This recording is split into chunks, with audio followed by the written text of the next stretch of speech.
प्रत्येक वनस्पति बादर ही होती है, परंतु सभी बादर वनस्पति प्रत्येक नहीं होते, क्योंकि बादर निगोद भी होते हैं। नहीं समझे? फिर से, वनस्पति कायिकों के दो भेद हैं।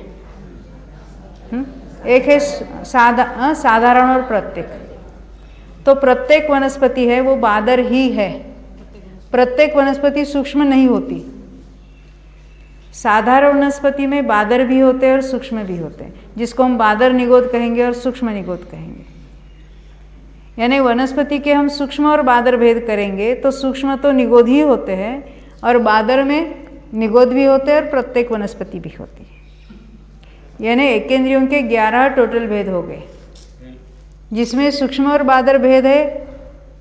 हाँ, सूक्ष्म क्या होता है और बादर क्या होता है ये समझाएंगे तो अच्छा, सूक्ष्म बादर अपना जीवकांड में हुआ था, इसलिए यहाँ नहीं लिया, फिर भी ले लेते हैं। ये तो सूक्ष्म और बादर यहाँ तो नाम कर्मों के नाम है, फिर भी इनके उदय में जो सूक्ष्म जीव किसको कहना और बादर किसको कहना। तो सूक्ष्म नाम कर्म के उदय से जीवों के ऐसा शरीर प्राप्त होता है कि वे जीव किसी के आधार से नहीं रहते। एक बात,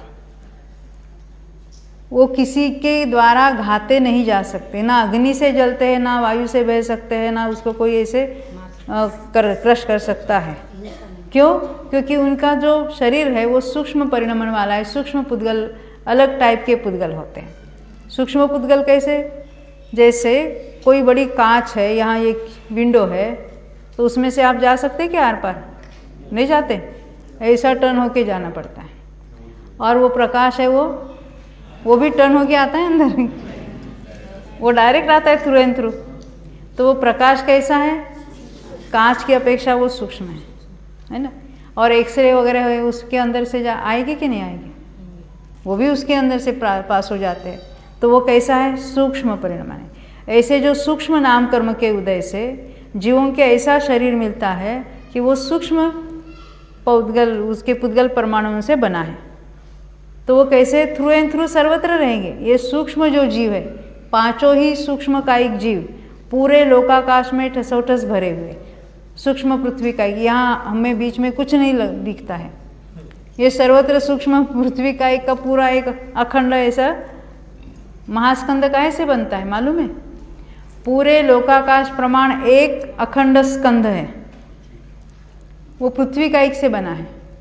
बादर पृथ्वियाँ तो है ही 8 पृथ्वियाँ जो बादर पृथ्वी कायिक है, और उसके बीच में सर्वत्र सूक्ष्म पृथ्वी कायिक सभी जीव के शरीर एक साथ जुड़े हुए हैं।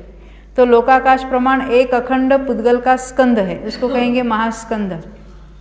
तो उसमें हम रहते हैं, हम घूमते हैं, हमें क्या पता लगता है? तो ये सूक्ष्म जीवों का जो शरीर है तो ना ही किसी को रोकता है, प्रतिघात युक्त नहीं होता है। यानी एक शरीर है, ये दूसरा है, तो इसको ये तो अड़ता है, तो इसको कहेंगे प्रतिघात है। ये बादर जो शरीर होते हैं वो स्वयं दूसरे के द्वारा रोके जाते हैं और उनका शरीर दूसरों को रोकता है। और ये बादर वाले जीव कैसे है? किसी न किसी के आधार से रहते हैं। सूक्ष्म पूरे लोकाकाश में रहते हैं, किसी के आधार से नहीं रहते। जब हम निगोद की बात करते हैं, सूक्ष्म निगोद बिना आधार वाले हैं। और जब हम आलू प्यास आदि की बात करते हैं, वो कौन से निगोद है? बादर निगोद है। किसके आधार से रहते हैं? वो जो आलू वाले जो प्रत्येक वनस्पति है उसके आधार से वो निगोद के शरीर रहते हैं। और वो एक एक निगोद शरीर में अनंत जीव रहते हैं। वो बादर है जिसकी हम हिंसा टालना चाहते हैं, वो बादर है, क्योंकि सूक्ष्म की तो हिंसा तो होती ही नहीं है, क्योंकि उनके शरीर ऐसे सूक्ष्म है। तो वो तो हम ऐसा हाथ करेंगे तो थ्रू एंड थ्रू चले जाएंगे। हाँ, वो तो दोनों ही हो गए वहाँ पर। सर्वत्र निगोद तो पूरा ही ठसोठस भरा है।